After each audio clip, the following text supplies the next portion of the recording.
Hi, my name is Vanessa Moss, and I am a member of the Organising Committee.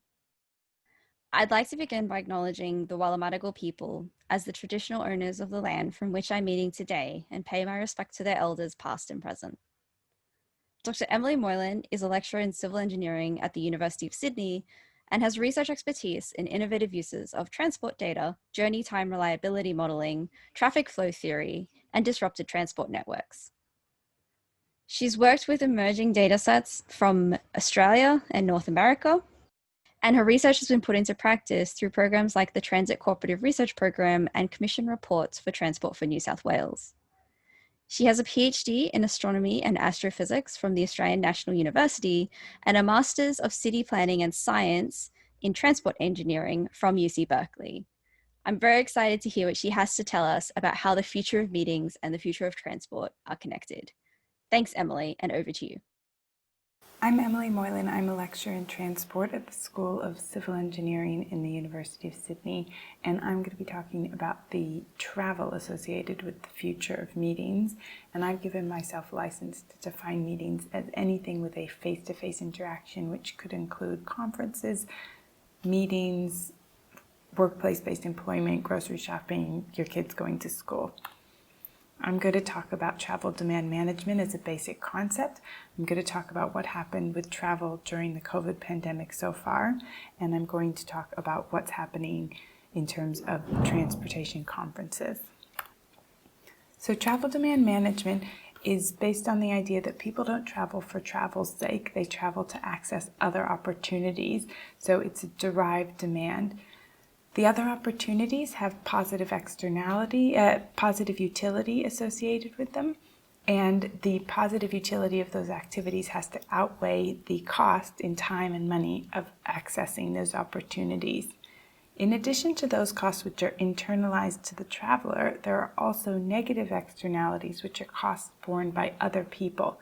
So that could be the pollution and emissions of your vehicle. It could be your incremental contribution to congestion, which is an economic inefficiency. It could be that transportation infrastructure just takes up space, like parking lots and freeway overpasses. It could be the safety risks associated with transportation, and it could be the propagation of inequitable access, where having good access gets you opportunities that allow you to purchase better access. When we're talking about travel demand management, we focus on two things. The first one is cars. So cars are worth focusing on because the majority of trips in greater metropolitan areas are undertaken by cars. Cars are also inefficient in certain ways. So, for example, in this plot on the bottom left, the fuel efficiency of a passenger vehicle is double that of a motorcycle, even though it might have the same number of travelers. And it's about a third of that of a bus. So a bus with 3 people on it is as fuel efficient as a car with 1 person in it. The other focus is about the time of day, and we tend to focus on managing travel demand during the peak periods on weekdays, focusing on the commute trip. And the reason we do that is because you build transportation infrastructure to deal with the peak. And if that infrastructure can handle the peak load, it can also handle the off-peak load. So we definitely want to decrease the number of car trips and the number of trips that are happening during the peak period. But how do we do that? For one thing, we can design our cities with land use patterns, street grids, urban forms, where more destinations can be reached by short trips. So these are walkable cities, ones that are conducive to transit. They have density, concentration of residential areas and employment, mixed-use development so that people don't have to go out of their own neighborhood in order to access groceries or employment or leisure activities. The middle picture shows London's cycle superhighways, and this is the idea that we can build infrastructure that is going to support active travel modes like walking and biking in the same way that we build infrastructure for cars. So this is actually a bike lane that goes from where people live to where they need to work, and not one that just follows the river because there happens to be an easement available. The last element of travel demand management is having just fewer out-of-home trips altogether, and this could involve working from home. It could also involve getting your groceries delivered or any other in-home service. So these different strategies, they're not a comprehensive list of all the travel demand management strategies, but they're some of the key ones that have been tried and tested over the years and have had various degrees of success. And then along comes COVID, and all of these behaviors change and the travel patterns change with it. So this is some work that my students did recently where they looked with the red line at the Oxford Stringency Index, which rates the severity of lockdown measures from 0 to 100 by country. So you can see the peak of Australia's lockdown measures occurred sometime in April. And then they've compared that here to the Apple Mobility Index, where iPhone users contribute their location data to see how many trips are being made by driving, transit, or walking. They can also break this down by trip purpose to some extent.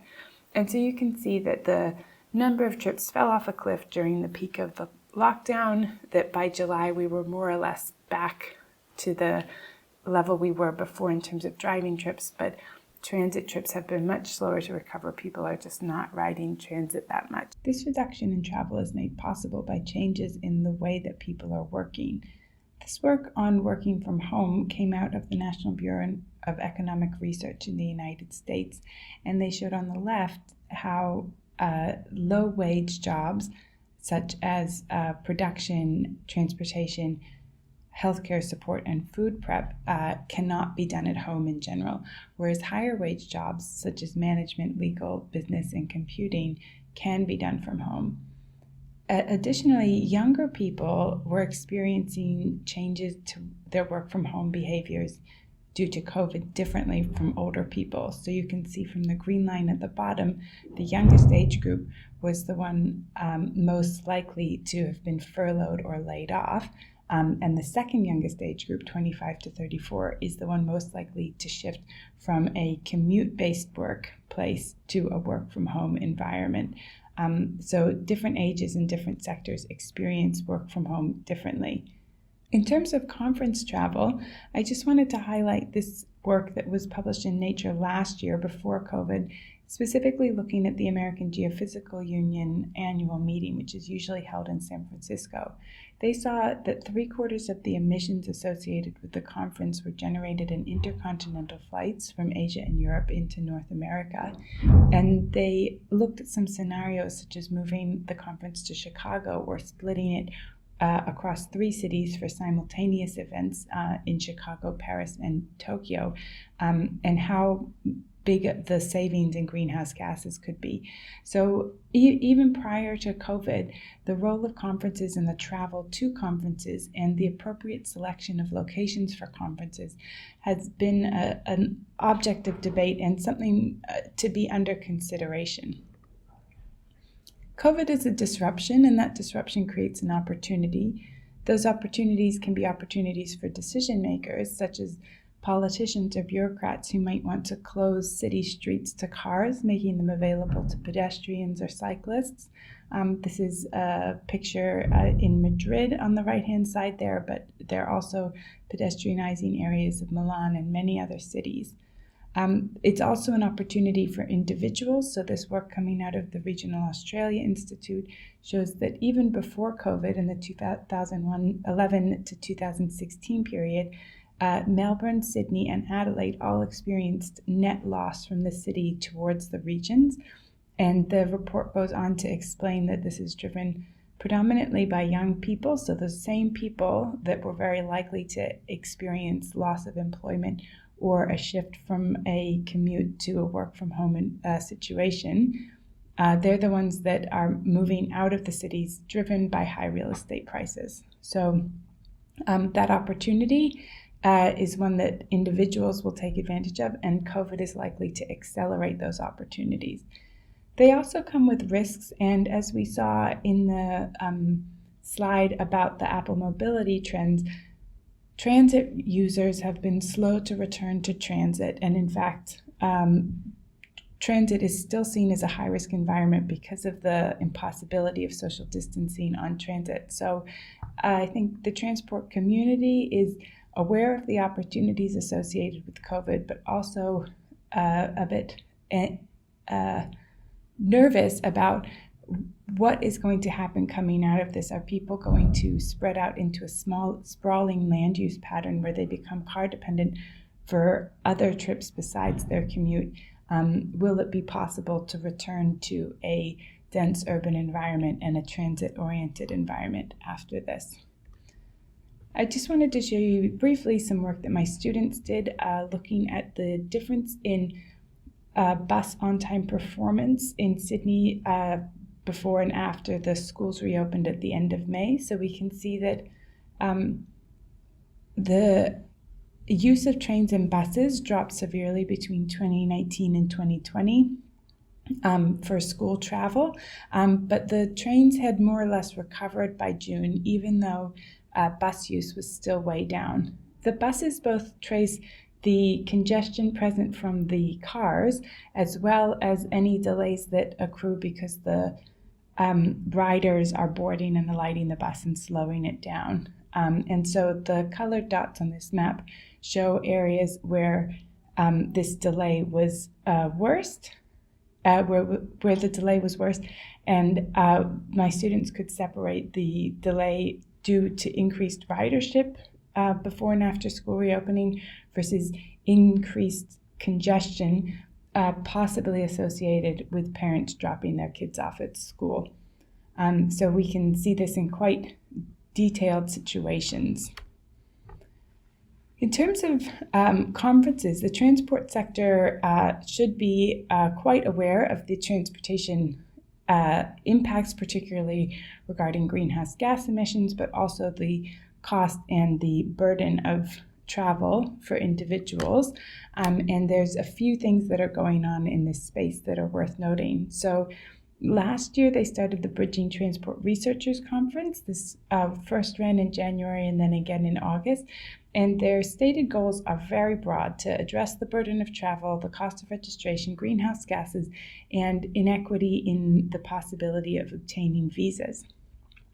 They were able to add on to this that the conference was designed to address the conference cancellations due to COVID. This particular conference ran as a sort of online Zoom-based conference. It had about 800 delegates attending, and they spanned a number of time zones. So some of the logistical organization of getting talks organized into sessions that span time zones with participants in different time zones, that's a big issue here, and they had delegates from all over the world. Quite a different venue is Transport Camp, which I was involved in the organization of in 2019. This is an example of an unconference. So unconference means that this is a participant-led conference. It doesn't require any organization of the sessions in advance. They are designed collaboratively on the day. So all of the participants are invited to submit one of those colored cards describing their idea for a session. People go around and vote with dots. The most popular ones get added onto the schedule. Sometimes they get combined. And the participants in here can include academics, students, advocacy groups, government practitioner. Everyone is there.